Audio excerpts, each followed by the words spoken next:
Herzlich willkommen, liebe Mentorinnen und Mentoren, zu dem Mentorentraining. Ich bin selbst Eleonore Wall, Gründerin und Geschäftsführerin von Bis4D.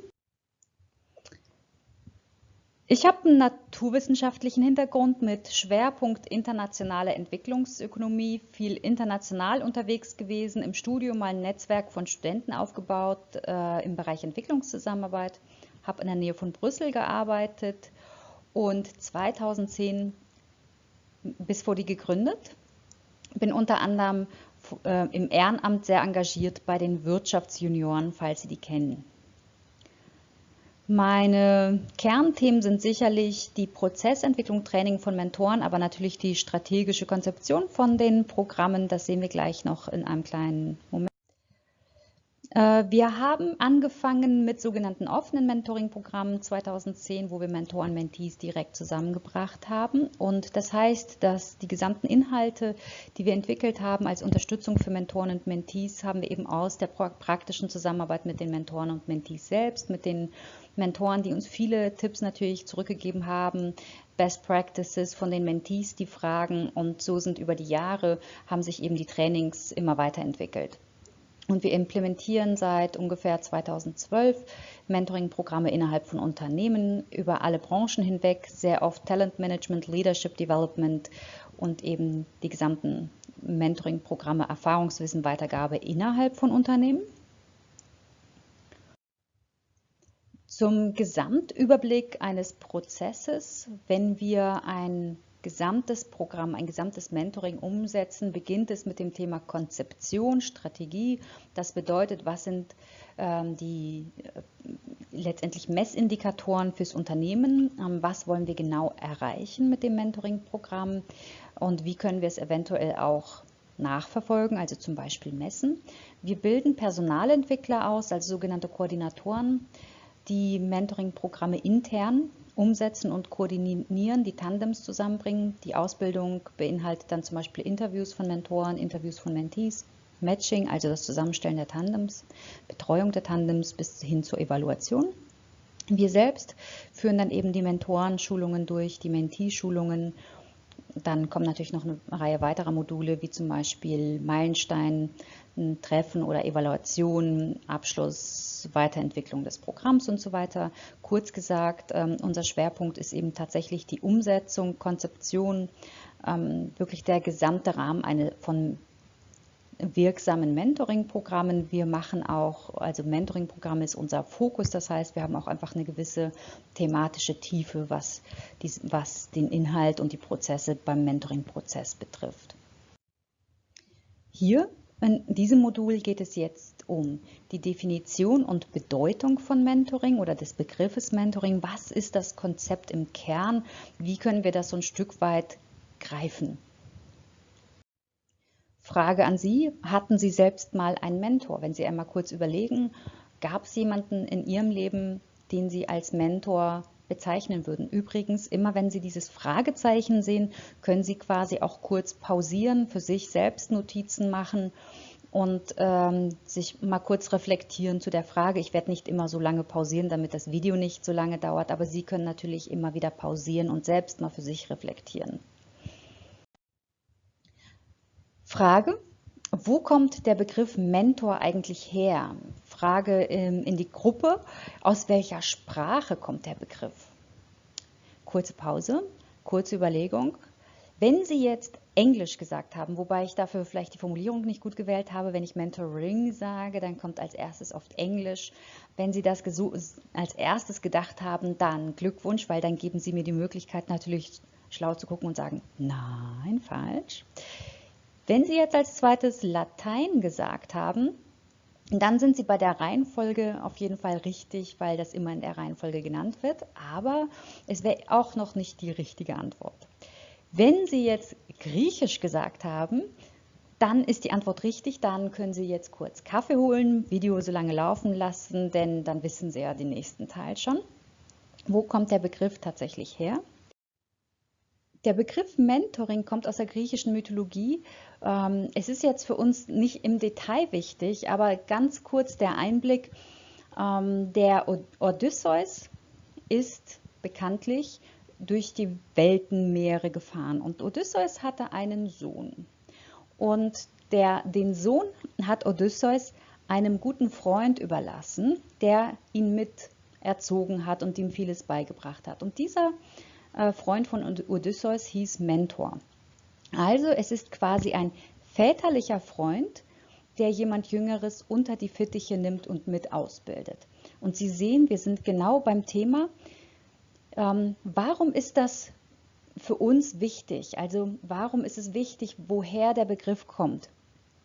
Oder aus welcher Sprache? Wenn es Englisch wäre, Sie wissen, die Vereinigten Staaten gibt es noch nicht so lange. Und das heißt, es wäre ein sehr neues Konzept. Dem ist aber nicht so. Es kommt aus dem Griechischen und das bedeutet für uns, es ist ein Tausende von Jahren altes Konzept. Man kann sagen, solange es Menschen gibt, gibt es Mentoren. Das heißt, wir lernen hier nichts Neues, sondern im Laufe der Geschichte haben Menschen immer schon von Erfahrenen gelernt. Das heißt, wir sind bei einem ganz, ganz, ganz wichtigen Konzept der Menschheitsgeschichte. Im Laufe der Geschichte haben wir immer auch von Vorbildern gelernt. Wenn wir zum Beispiel an das Meister-Schüler-Prinzip denken. Ein Meister, ein Schüler, der beim Meister in Lehre geht, lernt natürlich nicht nur das Handling der Werkzeuge von seinem Meister, sondern eben auch von ihm als Vorbild. Wie geht er mit Stress um? Wie nutzt er Chancen? Lacht er unter Stress und bringt er Humor in schwierige Situationen? Wie bringt er Privates und Berufliches unter einen Hut? Und eben was für Lebensweisheiten hat diese Person? Und das heißt, Lernen von einem Vorbild war im Laufe der Menschheitsgeschichte schon immer ein ganz, ganz, ganz wichtiger Teil, wie wir als Menschen gelernt haben. Im Laufe der Menschheitsgeschichte haben wir etwas ganz Sensationelles geschafft. Wir haben einen Teil von Lernen, nämlich das formale Lernen, wie benutze ich das Werkzeug richtig, haben wir sehr, sehr stark demokratisiert. Wir haben Schulen gebaut, wir haben Schulpflicht eingeführt und Lesen und Schreiben und viele andere handwerkliche Dinge systematisch eben allen beigebracht, sodass es nicht mehr so sehr eine Sache der Familie, der Herkunft ist, ob man bestimmte Dinge erreichen kann, zum Beispiel ein Buch lesen. Aber das andere Lernen, nämlich das Lernen von einem Vorbild, haben wir bisher noch bei weitem nicht so weit demokratisiert und es ist immer noch ganz, ganz stark eine Thematik der persönlichen Herkunftsfamilie oder des persönlichen Umfelds, welche Vorbilder man hat und von wem man eben lernen kann. Indem wir Mentorenprogramme aufbauen, tragen wir also ein Stück bei zu dieser Demokratisierung von Lernen von einem Vorbild, beziehungsweise machen es mehr Menschen zugänglich. Und dafür ist genau das wichtig, nämlich die Systematik verstehen und es eben nicht nur dem reinen Zufall überlassen, bei wem es gerade gelingt und bei wem es gerade nicht gelingt. Und darum geht es eben auch im Folgenden, quasi diese Systematik, das Lernen von einem Vorbild, viel, viel, viel mehr Menschen zur Verfügung zu stellen, den Erfahrenen es viel leichter zu ermöglichen, Erfahrungswissen weiterzugeben und den Jüngeren es leichter machen, von Erfahrenen zu lernen. Einer meiner Lieblingsautoren, Keith Radsey, sagt, kein Verfahren hat je im Laufe der Geschichte so viel dafür getan, den Austausch von Informationen, Fertigkeiten, Wissen und Kontakten zu fördern wie das Mentorensystem. Schon immer gehört Mentoring und Erfolg zusammen und wenn man eben sich besonders erfolgreiche Menschen anschaut, findet man sehr, sehr häufig, bis in der Mehrzahl der Fälle eben erfolgreiche oder Mentoren im Hintergrund, die das Lernen entsprechend eben beschleunigt haben.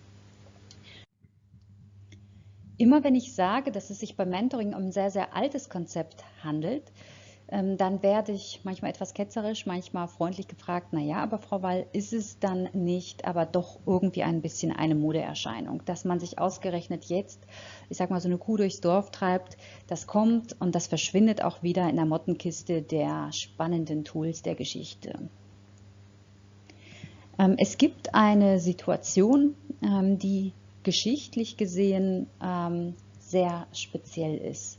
Nämlich es gibt wesentlich mehr ältere Leute als jüngere Leute.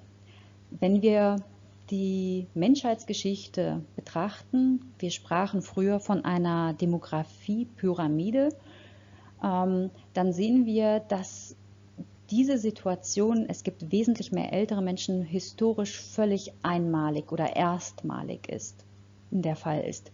Und das bedeutet für viele Unternehmen wie auch für die Gesellschaft insgesamt, dass perspektivisch in sehr, sehr kurzer Zeit extremst viel Erfahrungswissen verloren gehen wird. Es ist Erfahrungswissen, was über Jahrzehnte aufgebaut ist, und also Personen, die in der Vergangenheit oft 10, 20, 30, 40 Jahre im Unternehmen geblieben sind und während die Jüngeren tendenziell nicht mehr so lange bei einem und demselben Arbeitgeber bleiben. Das heißt, ich habe eine riesige Herausforderung, wie ich Erfahrungswissen systematisch weitergebe.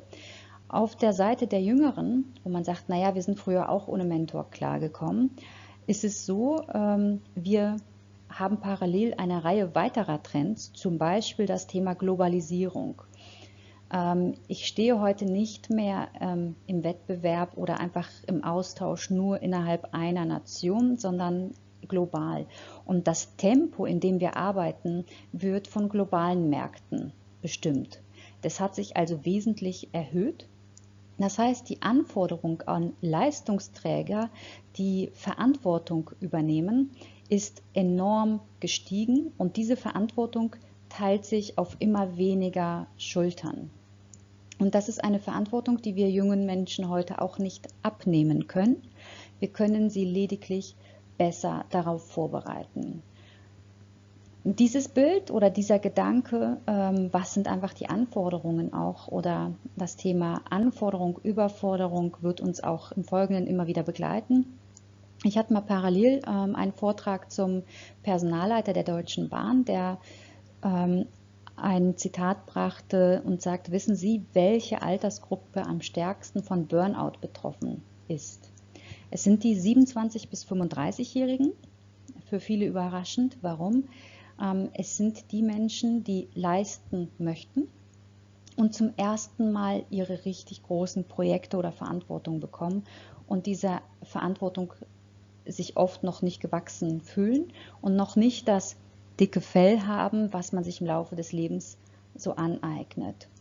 Und das heißt, wir können jungen Leuten die Verantwortung nicht abnehmen, wir können sie aber besser darauf vorbereiten und vor allen Dingen sehr nah am Job, sehr nah an den realen Arbeitsprozessen und eben nicht an der Uni und abstrakt. Und da ist Mentoring einfach der Prozess, der Verantwortungswissen transferiert. Und wir verstärken ihn in den Unternehmen, indem wir zum Beispiel Mentoren noch besser vorbereiten, Mentees besser vorbereiten, noch bessere Fragen zu stellen und Unternehmen dazu, diesen Prozess systematisch zu gestalten und einfach eine Systematik reinzubringen in diesen unfassbar wertvollen Prozess, dass Erfahrungswissen in viel größerer Menge weitergegeben wird, als es in der Vergangenheit eben sporadisch immer wieder der Fall ist. Deswegen ist es gerade heute ein so unfassbar wichtiger Prozess, gesellschaftlich und noch mehr in den einzelnen Unternehmen für den Erfolg und manchmal auch für überhaupt das Bestehen von Unternehmen.